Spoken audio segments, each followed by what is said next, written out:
কোনো সমস্যায় পড়লে সমাধানের জন্য আল্লাহ পাকের ওলিদের মাজার শরীফে গিয়ে এরকম তাদের ওসিলা দিয়ে দোয়া চায়, তখন আমাদের ভাইরা আমাদেরকে মাজার পূজারি বলে। কি বলে না? বলে না? তো ভাই, মাজার পূজারি কাকে বলছেন? হ্যাঁ, আমরাও মাজার পূজারীদের বিপক্ষে। মাজার পূজারি কারা তাদেরকে আগে চিহ্নিত করুন। কি কথা বোঝেন? মাজার পূজারি কারা সেইটা চিহ্নিত করুন।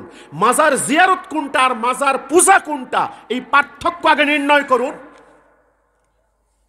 মাজার পূজা কোনটা আর মাজার জিয়ারত কোনটা, পার্থক্য নির্ণয় করুন।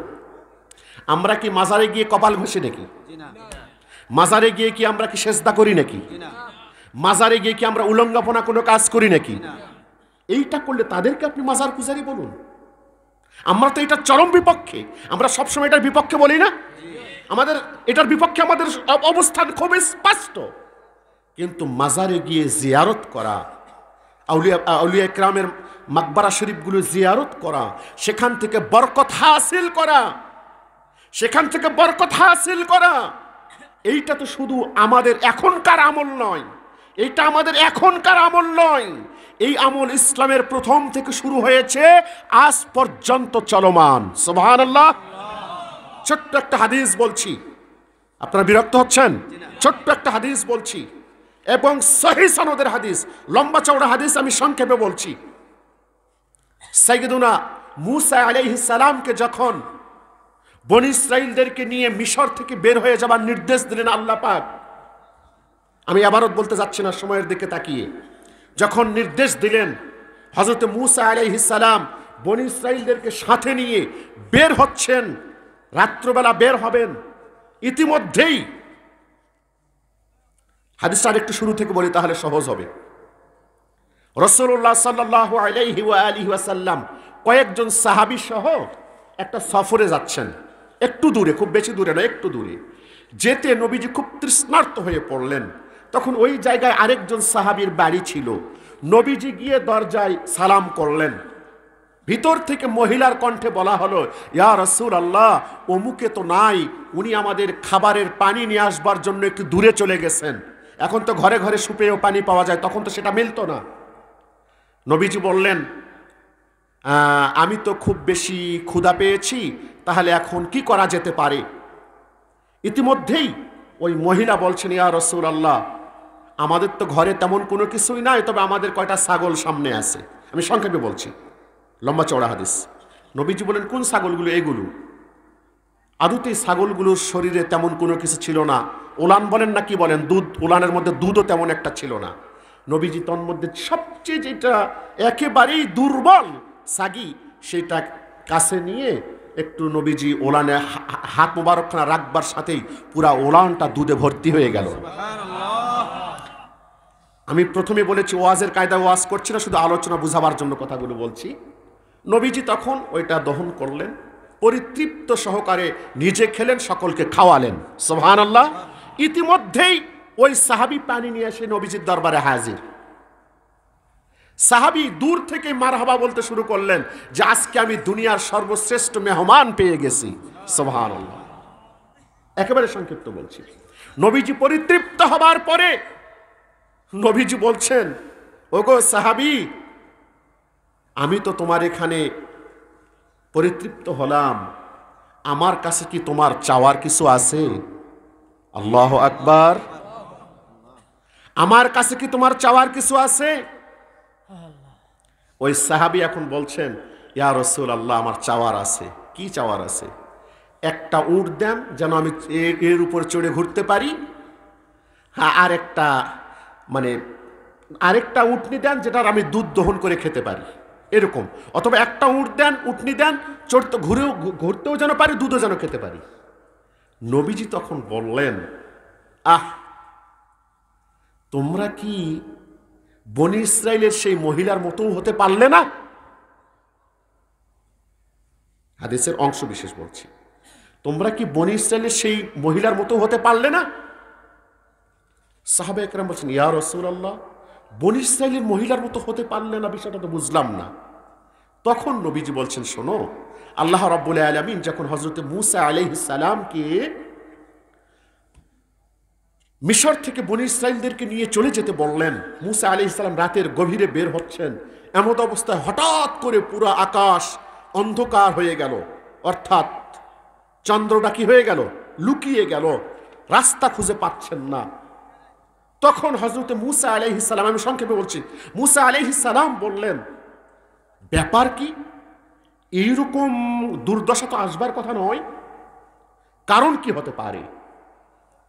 ওই মুহূর্তে বনী ইসরাইলে হযরত মুসার উম্মতদের মধ্যে কয়েকজন বলে ফেললেন, ওগো আল্লাহ তাআলার নবী মুসা আলাইহিস সালাম, একটা ব্যাপার হতে পারে, সেটা হলো আমাদের কাছে হযরত ইউসুফ আলাইহিস সালামের একটা ওয়াদা ছিল। এই বুঝতে পারছেন কথাটা? ইউসুফ আলাইহিস সালামের একটা ওয়াদা ছিল। কি ওয়াদা? যে তোমরা যখন মিশর থেকে ইমানদাররা বের হয়ে চলে যাবে, তখন আমার দেহ মুবারকটাকে সাথে করে নিয়ে যাবে। সুবহানাল্লাহ। মানে হযরত মুসার আগে হযরত ইউসুফ আলাইহিস সালাম সেখানে ছিলেন। হযরত মুসা আলাইহিস সালাম বলছেন, তোমরা কি দেখিয়ে দিতে পারো ওনার রওজা শরীফটা কোথায়? সুবহানাল্লাহ। বনী ইসরাইলরা ওই সময় বললেন, আমরা পারবো না, তবে আমরা জেনেছি অমুক এলাকায় একজন বৃদ্ধা মহিলা আছেন, অনেক বয়স্কা, তিনি সন্ধান জানেন, অন্য কেউ এই মুহূর্তে আর জানেন না। সুবহানাল্লাহি ওয়া বিহামদিহি। নবীজি বলছেন, চলো ওই বৃদ্ধা মহিলাকে নিয়ে আসো। হযরত মুসা আলাইহিস সালাম বললেন, সে বৃদ্ধা মহিলাকে নিয়ে আসা হলো। নিয়ে আসবার পরে হযরত মুসা আলাইহিস সালাম বলছেন, ওগো বৃদ্ধা মা, আপনি কি একটু বলবেন সাইয়্যিদনা ইউসুফ আলাইহিস সালামের রওজা শরীফটা কোথায়, ওনাকে কোথায় দাফন করা হয়েছিল? ওই বৃদ্ধা মা বললেন, ওগো আল্লাহ তাআলার নবী মুসা আলাইহিস সালাতু ওয়াস সালাম, আমি বলতে পারি, তবে একটা শর্ত আছে। হযরত মুসা বললেন, কি শর্ত বলুন? তিনি তখন বললেন, শর্ত হলো এই, কিয়ামতের ময়দানে যখন আপনি জান্নাতে যাবেন, আপনার সাথে আমাকে জান্নাতে নেবেন কিনা ওয়াদা করুন। হযরত মুসা আলাইহিস সালাম ওয়াদা করতে রাজি হচ্ছেন না, না এই ওয়াদা আমি করব না। ইতিমধ্যে রব্বুল আলামিনের পক্ষ থেকে মুসা আলাইহিস সালামকে নির্দেশ দেওয়া হলো, গো মুসা, আপনি ওই বৃদ্ধা মহিলার সঙ্গে ওয়াদাবদ্ধ হয়ে যান। যখন হযরত মুসার কাছে ওই বৃদ্ধা মহিলা এই শর্ত দিলেন, মুসা আলাইহিস সালাম ওয়াদাবদ্ধ হয়ে গেলেন।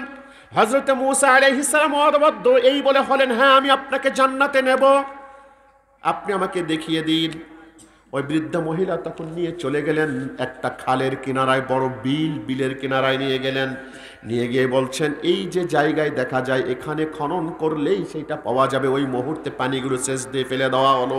ফেলে দেওয়ার পরে তার রওজা শরীফ থেকে ওনার পুরা দেহ মুবারক বের করে নিয়ে যখন তারা রওনা হয়েছেন, ওই মুহূর্তে পুরা আকাশ আবার নতুন করে চন্দ্র নেমে আসলো, পুরাটা রাস্তা ক্লিয়ার। তখন তাকে সহ হযরত মুসা আলাইহিস সালাম বনী ইসরাইলদেরকে নিয়ে মিশর থেকে বের হয়ে গেলেন।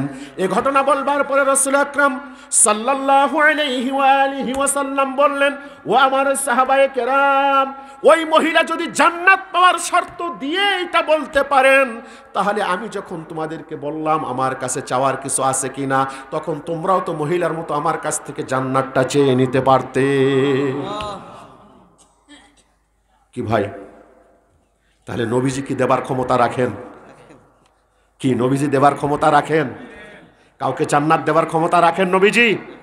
এখন তো আবার বলবেন, এই তো এই বেদাতিরা তো নবীকে আল্লাহ বানিয়ে দিল। কি বলবেন না এটা? সাবধান! কোরআন সুন্নাহর ব্যাপারে যদি গভীর জ্ঞান না থেকে থাকে, সেক্ষেত্রে কখনোই কথা বলতে যাবেন না, কখনোই না। ফাসআলু আহলা যিকরি ইন কুনতুম লা তা'লামুন। রব্বুল আলামিন বলে দিয়েছেন, যদি না জানো, জাননেওয়ালাদেরকে জিজ্ঞাসা করে নাও। আর এই কিয়ামতের পূর্ব মুহূর্তে আমরা এসেছি, সহিহ আল বুখারীতে হাদিস আন আনাস রাদিয়াল্লাহু আনহু আন্নাহু قال قال رسول الله صلى الله عليه واله وسلم ان من اشراط الساعه ان يرفع العلم ويثبت الجهل। নবীজি বললেন, কিয়ামতের যতগুলো আলামত, তন্মধ্যে অন্যতম এক নম্বরের যেটা আলামত, অন্যতম আলামত, সে আলামতটা হচ্ছে আইয়ুরফাল ইলম, ইলমটাকে উঠিয়ে নেওয়া হবে। ইলম মানে কি? কোরআন সুন্নাহর জ্ঞানকে উঠিয়ে নেওয়া হবে। ওয়ায়াসবুতাল জাহাল, মূর্খতা বেড়ে যাবে। কি বেড়ে যাবে? মূর্খতা। আর উঠে যাবে কি? কোরআন সুন্নাহর ইলম, কোরআন সুন্নাহর জ্ঞান উঠে যাবে।